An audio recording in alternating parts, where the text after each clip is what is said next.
राजधानी राजधानी ताज्या व महत्त्वाच्या बातम्या बघण्यासाठी प्रबलभूमी चॅनलला सबस्क्राईब करा व बेल आयकॉनवर क्लिक करा।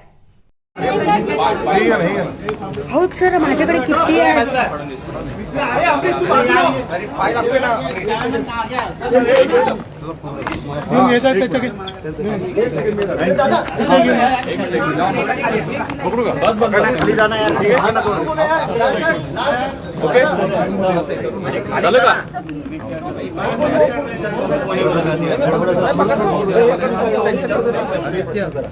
ओके ओके सन्माननीय मुख्यमंत्र्यांच्या अध्यक्षतेखाली डिझास्टर मिटिगेशन आणि मॅनेजमेंटच्या संदर्भात आज एक बैठक झाली। या बैठकीमध्ये army, navy, air force, NDRF, SDRF आणि यासोबत सगळे विभागीय आयुक्त आणि डिझास्टर मिटिगेशन आणि मॅनेजमेंटशी संबंधित सर्व विभागाचे लोक हे उपस्थित होते।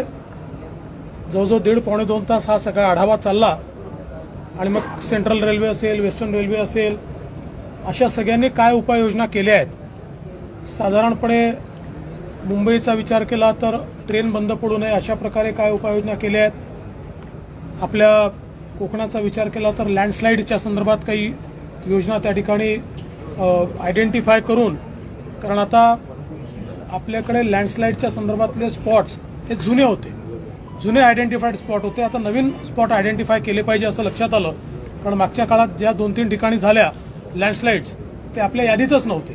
तर अशा अनेक विषयांवर त्या ठिकाणी चर्चा झाल्या। सगळ्याच विभागातले प्रिपेअर्डनेसच्या संदर्भातली चर्चा झाली आणि मला असं वाटतं की मुख्यमंत्र्यांनी त्या संदर्भातल्या सगळ्या सूचना दिल्या आहेत। आणि आमचा प्रयत्न असेल की डिझास्टर तर टाळता येणं शक्य होत नाही, अनेक वेळा पाऊस किती पडेल आपल्या हातात नसतं किंवा एखादं डिझास्टर होतं, एखादा ऍक्सिडेंट होतो, पण त्याला रिस्पॉन्स फास्ट मिळाला पाहिजे हा प्रयत्न त्या ठिकाणी केला आहे। दुसरं असं आहे की मुंबईमध्ये विशेषतः बिल्डिंग्स पडण्याच्या घटना मोठ्या प्रमाणात होतात आणि महापालिका नोटीस देऊन त्यानंतर पुढची कारवाई करत नाही। त्यामुळे आयुक्तांना अशा सूचना देण्यात आल्या आहेत की एकतर जिथे बिल्डिंग पडेल त्या ठिकाणी जर नोटीस दिलेली नसेल तर त्या वॉर्ड ऑफिसरवर कारवाई केली पाहिजे। दुसरं, जिथे नोटिसेस दिल्या आहेत आणि विशेषतः जी हायली डिलॅपिलेटेड अशा प्रकारची बिल्डिंग आहे, लोकांना किती सांगितलं तरी लोक ती सोडत नाहीत आणि म्हणून किमान या काळापुरतं जर काही त्यांच्याकरता निवारे तयार केले तात्पुरते आणि त्या तात्पुरत्या निवाऱ्यात तुम्ही शिफ्ट व्हा। पावसाचे ते जे काही दिवस आहेत ते दिवस सोडून तुम्ही पुन्हा आपल्या घरी जा। अशा प्रकारचं काही करता आलं तर एखादी बिल्डिंग पडली तरी आपल्याला त्या ठिकाणी मनुष्यहानी वाचवता येईल। तर या संदर्भातला काही टेम्पररी निवाऱ्यांचा प्लॅन तयार करता येईल का, अशा सूचनाही त्या ठिकाणी मुख्यमंत्र्यांनी आपले जे आयुक्त आहेत त्यांना दिलेल्या आहेत। डिजास्टर मिटिगेशन और मैनेजमेंट के बारे में आज एक बैठक हुई। इस बैठक में एनडीआरएफ, आर्मी, नेवी, एयरफोर्स और इसके साथ साथ रेलवे के लोग, अलग अलग विभागों के लोग ये सारे आए थे। म्यूनिसिपल कॉरपोरेशंस के लोग आए थे, कलेक्टर्स थे, विभागीय आयुक्त थे और सबने मॉनसून के चलते उनका डिजास्टर के बारे में, उसको रिस्पांस देने के बारे में क्या प्रिपेयर्डनेस है, इसके बारे में प्रेजेंटेशंस के बारे में सारी चीज़ें हमारे सामने रखी। और श्रीमान मुख्यमंत्री जी ने उनको ये निर्देश दिया कि डिजास्टर तो सारे के सारे हम टाल नहीं सकते, किंतु जब कोई डिजास्टर होता है, नेचुरल कैलामिटी होती है, तो हमारा रिस्पांस फास्ट होना चाहिए। इस दृष्टि से सारी यंत्रणा तैयार रहे और इसके बारे में कई निर्देश जो है वो अभी दिए गए।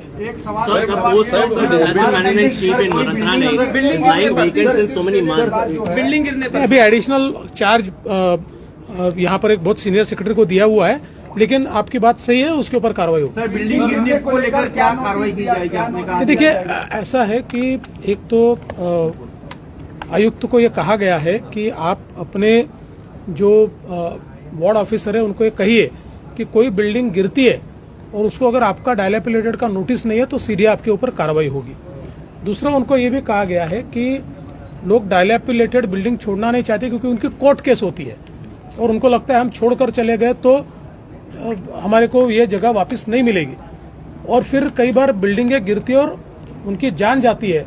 इसलिए हमने जो हमारे कमिश्नर है उनको ये कहा है कि आप कुछ टेम्पररी इस प्रकार की हाउसिंग की व्यवस्था कीजिए, उनको अकोमोडेशन की व्यवस्था कीजिए और विशेष रूप से ऐसे दिन जब बहुत ज्यादा बारिश होने वाली है जिसका फोरकास्ट हुआ है उनको ये कहा जाए कि कम से कम ये 2-3 दिन आप उस जगह रहे जो रिलीफ कैंप है वहां रहे, उनकी खाने पीने की व्यवस्था वहां कीजिए तो कम से कम अगर कोई दुर्घटना होती है तो उसमें जान लोगों की बच पाएगी। इस प्रकार का आदेश दिया। आज तुम्ही ओबीसी आढावा बैठक घेतली, काय नेमकं बैठकीमध्ये? असे की ओबीसी समाजाच्या संदर्भात विशेषतः ओबीसीचं राजकीय आरक्षण हे त्या ठिकाणी महाराष्ट्रामध्ये संपुष्टात आलेलं आहे।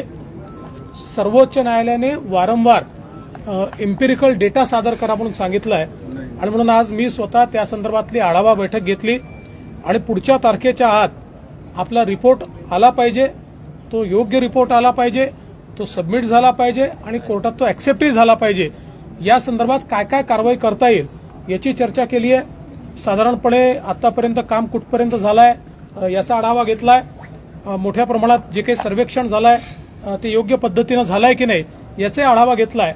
मला विश्वास आहे की योग्य वेळेत हे काम आपण पूर्ण करू शकतो। ओबीसी के राजनीतिक आरक्षण को लेकर जब आप निवडणुकीत अनेक ठिकाणी ओबीसी आरक्षणाचा विषय जो होता तो गाजला होता आधीच्या सरकारमध्ये, त्या बाबतीत काही विचार आहे का? कारण की मुळात नाही त्याच्याच संदर्भात मी आज त्याच संदर्भात मी आढावा बैठक घेतली। चला